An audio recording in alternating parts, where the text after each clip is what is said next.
আমি ৰাইজক প্ৰতিশ্ৰুতি দিছিলোঁ যে আমি 1 লাখ যুৱক যুৱতীক নিযুক্তি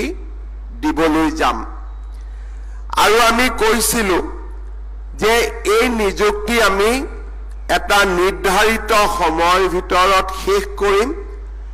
আৰু এই 1 লাখ নিযুক্তি কন্ট্ৰেকচুৱেল নিযুক্তি নহয় আমি নিয়মীয়াকৈ 1 লাখ যুৱক যুৱতীক চৰকাৰত আমি নিযুক্তি দিম যেতিয়া যোৱা নিৰ্বাচনৰ সময়ত এই কথাখিনি মই কৈছিলোঁ স্বাভাৱিকভাৱে অলপমান অবিশ্বাসৰ এটা ভাৱ আছিলে আৰু আমাৰ কোনেও ভাবিব পৰা নাছিলে যে আমি 1 লাখ ল'ৰা ছোৱালীক কেনেকৈ নিযুক্তি দিম প্ৰথম কথা 1 লাখ এটা ডাঙৰ সংখ্যা আমাৰ অসমত আজিলৈকে যিমান চৰকাৰ প্ৰতিষ্ঠা হৈছে 5 বছৰত 25 বা 30 হাজাৰতকৈ আমি কেতিয়াও বেছিকৈ নিযুক্তি দিব পৰা নাছিলোঁ যেতিয়া 1 লাখ বুলি সংখ্যাটো আহিলে স্বাভাৱিকতে মানুহৰ মনত এটা প্ৰশ্ন আহিছিলে যে 1 লাখ নিযুক্তি কেনেকৈ হ'ব তাৰ পিছত মোক সুধিছিলে যে এই 1 লাখ কন্ট্ৰেকচুৱেল হ'ব নে ৰেগুলাৰ হ'ব তেতিয়া মই কৈছিলোঁ যে ৰেগুলাৰ 1 লাখ হ'ব আৰু কন্ট্ৰেকচুৱেল যিখিনি আমি নিযুক্তি দিম তেওঁলোক 1 লাখৰ বাহিৰত থাকিব যেতিয়া ইলেকশ্যন হৈ গ'ল বিজেপি চৰকাৰ শাসনত আহিলে প্ৰথম কেবিনেটতে আমি এটা সিদ্ধান্ত লৈছিলোঁ এখন কেবিনেট সাব কমিটি বনাইছিলোঁ যে আমি 1 লাখ নিযুক্তি আমি কেনেকৈ দিম তেতিয়া 3টা বিভাগ আমাৰ মনলৈ আহিছিল এটা হ'ল হোম ডিপাৰ্টমেণ্ট পুলিচ এটা হ'ল হেলথ ডিপাৰ্টমেণ্ট স্বাস্থ্য বিভাগ আৰু তৃতীয়টো হ'ল শিক্ষা বিভাগ অৰ্থাৎ আমি সিদ্ধান্ত লৈছিলোঁ যে আমি এই 1 লাখ নিযুক্তিৰ আটাইতকৈ বেছি নিযুক্তি আমি 3টা বিভাগত দিম পুলিচত হেলথ ডিপাৰ্টমেণ্টত আৰু আমাৰ শিক্ষা বিভাগত বিধানসভাত প্ৰায় 2 বছৰ আৰু এবছৰ প্ৰত্যেক বিধানসভাতে আমাক প্ৰশ্ন কৰিছিলে যে কিমান নিযুক্তি দিয়া হ'ল কেতিয়াবা আমি কৈছিলোঁ এই বছৰ 25,000 দিয়া হ'ল 20,000 দিয়া হ'ল লাহে লাহে যেতিয়া সংখ্যাটো 1 লাখৰ ওচৰ চাপিব আৰম্ভ কৰিলে তেতিয়া এই প্ৰশ্নটো আৰু কোনেও সোধা বাদ দিলে যোৱা 2 বছৰ এই প্ৰশ্নটো আমাক কোনেও সোধা নাই যে 1 লাখ নিযুক্তি দিবলৈ আৰু কিমান বাকি আছে কাৰণ আমি 1 লাখ নিযুক্তি পাৰ হৈ বৰ্তমান আমি 1,42,029 গৰাকী যুৱক যুৱতীক আমি চৰকাৰত নিযুক্তি দিব পাৰিলোঁ প্ৰতিশ্ৰুতি কিমান আছিলে 1 লাখৰ আমি কিমানত দিলোঁ 1,42,000 আজি আমি 3,420 গৰাকী প্ৰাৰ্থীক আমি নিযুক্তি দিম আৰু এই নিযুক্তি হোৱাৰ লগে লগে আমাৰ নিযুক্তি পোৱা যুৱক যুৱতীৰ সংখ্যা 1,45,449 বৃদ্ধি হ'ব তাৰিখে আমি এডিআৰিৰ তৃতীয় বৰ্গৰ আমি নিযুক্তি দিম 20 তাৰিখৰ আগতে আমি এডিআৰিৰ চতুৰ্থ বৰ্গৰ নিযুক্তি দিম আৰু ফেব্ৰুৱাৰী মাহলৈকে আমাৰ বিভিন্ন বিভাগত আৰু নিৰ্বাচিত হৈ থকা প্ৰাৰ্থীসকলক আমি নিযুক্তি দিম অৰ্থাৎ যিখন চৰকাৰে 1 লাখ নিযুক্তিৰ প্ৰতিশ্ৰুতি দিছিলে সেই নিযুক্তি এতিয়া গৈ 1.5 লাখতকৈও পাৰ হৈ যাব আৰু লাহে লাহে ই 2 লাখৰ ফালে গতি কৰিব এতিয়া আপোনালোকে চিন্তা কৰক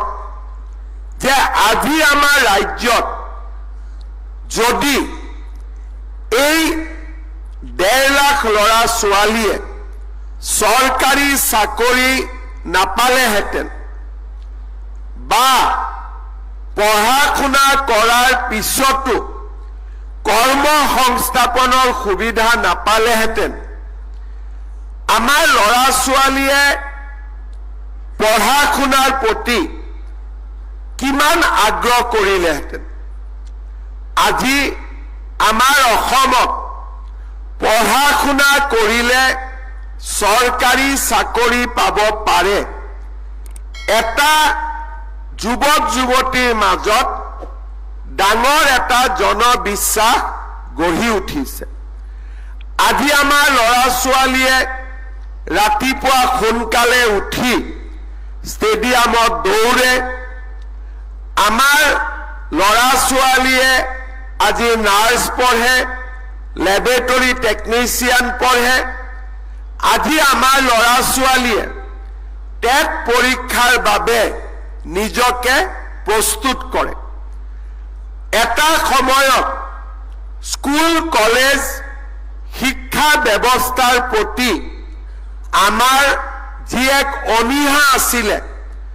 আজি লাহে লাহে সেই অনীহা দূৰ হৈছে আৰু যোৱা 5টা বছৰত আমাৰ অসমত এটা নতুন পৰিৱেশৰ সৃষ্টি হৈছে আমি নিযুক্তিৰ প্ৰক্ৰিয়া আৰু যুৱক যুৱতীয়ে যাতে কৰ্মসংস্থাপন পায় তাৰ কাৰণে আমি নতুন নতুন ব্যৱস্থা হাতত লৈছো ফৰেষ্ট ডিপাৰ্টমেণ্টত আমাৰ বনজ সম্পদক ৰক্ষা কৰিব লাগে আমি নতুন বেটেলিয়ন কৰিছো পুলিচত আমাক আইন শৃংখলা ৰক্ষা কৰি আছিল অৰ্থাৎ প্ৰত্যেক 1 লাখ সন্তান জন্মত 480টা মেটাৰনেল মৰ্টেলিটি অৰ্থাৎ মাতৃৰ মৃত্যু হৈছিল শিশুৰ মৃত্যু হৈছিল আজি আমি ৰাজ্যত চাৰিওফালে হস্পিটাল মেডিকেল কলেজ আদি নিৰ্মাণ কৰাৰ ফলত আমাৰ স্বাস্থ্য বিভাগত যি আমাৰ প্ৰচেষ্টা আছিল যে মেটাৰনেল মৰ্টেলিটি কমাব লাগে ইনফেন্ট মৰ্টেলিটি কমাব লাগে লাহে লাহে আমাৰ ৰাজ্যখনে আজি এটা ইতিবাচক ফল দেখুৱাবলৈ সক্ষম হৈছে আমাৰ ৰাজ্যখন আজি প্ৰগতিৰ পথত আগুৱাই গৈছে এই 1.5 লাখ নিযুক্তিত আৰু এটা গুৰুত্বপূৰ্ণ দিশ আছিল যে আগতে চৰকাৰে যেতিয়া এপইন্টমেন্ট দিব যায় পুৱাসকলেতো ভাল পায় কিন্তু নোপোৱাসকলে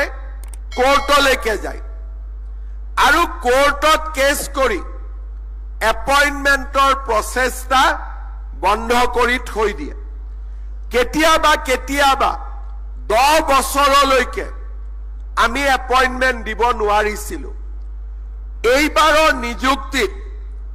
এটা ডাঙৰ দিশ হৈছে পুৱাবিলাকেতো কোৰ্টত নাযায় কিন্তু আজি আমাৰ ৰাজ্যত চাকৰি নোপোৱা পৰীক্ষা দি যিসকল বিফল হল তেওঁলোকেও কোৰ্টলৈকে নাযায়, কাৰণ তেওঁলোকে জানে যে মোৰো চান্স আকৌ আহি আছে। এইবাৰ মই পোৱা নাই, কিন্তু আকৌ পোষ্ট ওলাব, মই আকৌ পাম।